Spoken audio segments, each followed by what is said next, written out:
2016 SA গেমসে বাংলাদেশকে প্রথম স্বর্ণপদক এনে দিয়ে বিশ্বের বুকে বাংলাদেশের ভারোত্তোলনকে পরিচয় করিয়ে দেন মাবিয়া আক্তার সীমান্ত।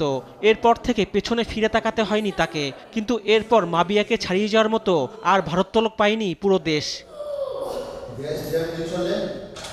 তবে দুঃখজনক হলেও সত্যি, আন্তর্জাতিক অঙ্গনে বাংলাদেশকে সাফল্য এনে দেয়া মাবিয়া এখনও নিজের প্রশিক্ষণ চালিয়ে যাচ্ছেন নিজ উদ্যোগে। ফেডারেশনের অধীনেই তার অনুশীলন চলছে জীর্ণশীর্ণ একটি কক্ষে। ফেডারেশনে বিভিন্ন দায়বদ্ধতা, কোচদের অসহযোগিতা আর সঠিক গাইডলাইন না পাওয়া সহ অনেক কারণেই হতাশার পাহাড় জমেছে এই অ্যাথলেটের মনে। 2018 সালের পর থেকেই মাবিয়া অনুশীলন করছেন কোনো রকমের কোচ ছাড়া। কাউকেই পাশে পাননি দেশসেরা এই ভারোত্তোলক। অর্ধযুগ ধরে না পাওয়ার এই আক্ষেপ এখনও তার কণ্ঠে। এখনকার প্রেক্ষাপটে এসে দেখি যে আমাদের বাংলাদেশে যে ওয়েটলিফটিংয়ের কোচরা আছে তারা নিজের ব্যক্তিগত ক্যারিয়ারটাকে ফ্লো আপ করতে চায় প্লেয়ারদের দিয়ে। তো আমি বলবো যে আমি যেই স্ট্রাগলটা করে এসেছি, আমার যেই তর্ক বিতর্ক এবং কোচদের নিয়ে যে অবজেকশন পারফরমেন্স নিয়ে, আমার মতো একজন প্লেয়ারকে এখন কোচবিহীন ট্রেনিং করতে হয়, এটা আমার কাছে খুব লজ্জাজনক। এটা আমি বলতেও চাই না, আমার কাছে খুব অপমানজনক মনে হয় যে আমি কোচদেরকে জন্য বসে থাকি যে আমার কোচরা আমাকে কখন ট্রেনিং করাবে। আমার কোচের কাছে আজ পর্যন্ত আমার কোচদের গ্রহণযোগ্যতা আমার কাছে নেই।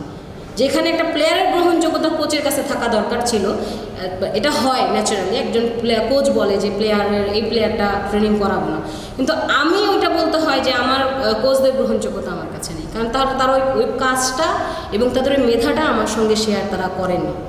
মাবিয়া নিজের বর্তমান পরিস্থিতির জন্য দায়ী করেছেন তার কোচদের। তিনি জানিয়েছেন কোচদের বিন্দুমাত্র আগ্রহ ছিল না বাড়তি অর্থ ছাড়া তাকে কোচিং করাতে। অনৈতিকভাবে কোচদের সাথে আর্থিক লেনদেন না করাতেই বঞ্চিত হয়েছেন মাবিয়া তাদের সহযোগিতা পেতে। এমনকি নিজ বাহিনীর কোচরা কোচিং করাতে দাবি করতেন ব্যক্তিগতভাবে বাড়তি অর্থ।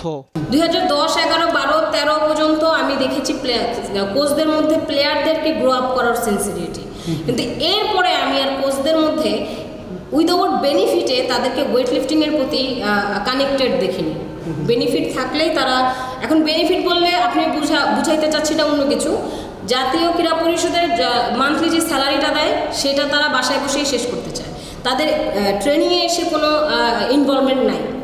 এখন কেউ আছে যে কোনো বাহিনীতে চাকরি করছে, কেউ আছে যে আপনার কোনো ন্যাশনাল টিমের ক্যাম্প হলে ন্যাশনাল কোচ হয়ে আসতে চায়, কারণ সেখানে তাদের প্রফিট আছে, কারণ তারা ওইখানে মান্থলি একটা এক্সট্রা অ্যামাউন্ট পায়, তার জন্য তারা খুব তুড়ি করে এসে কোচ হয়ে যায়। কিন্তু এছাড়া পুরোটা বছর তাদের কোনো ঠিকানা থাকে না, খোঁজ থাকে না, কিছুই না। বাহিনীর কোচদেরও একটা সিনসিয়ারিটি থাকা উচিত। যেমন আমার বাহিনীতে, আমি বাংলাদেশ আনসারে চাকরি করি, আমাদের কোচদের কোনো সিনসিয়ারিটি নেই।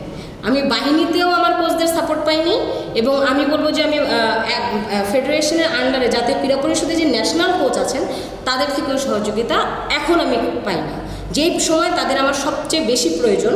এবং অ্যাজ এ বাংলাদেশের একটা অ্যাসেট বলেন বা একটা ভালো প্লেয়ার বলেন, সেই অনুযায়ী তাদের যে একটা অবদান আমার প্রতি রাখার দরকার ছিল সেটা তাদের কাছ থেকে আমি পাই। আর এই সব কিছুর জন্য মাবিয়া আক্তার জাতীয় ক্রীড়া পরিষদকে দায়ী করেছেন। এখানে সবচেয়ে বড় দায়িত্ব এবং দায়িত্বের ভূমিকা রাখা উচিত ছিল আপনার জাতীয় ক্রীড়া পরিষদের, কারণ ওনার আন্ডারে সম্পূর্ণ স্পোর্টস হ্যান্ডেল হয়। তো ওনাদের একটা নীতিমালা যদি চেঞ্জ করতেন, ওনারা যদি সিনসিয়ার হতেন, ওনারা যদি সব কিছু ভিজিট করতেন, তাহলে আমার কাছে মনে হয় এই জিনিসগুলি কম হতো। রিফাত আঞ্জুম, দেশ টিভি, ঢাকা। তাদের তো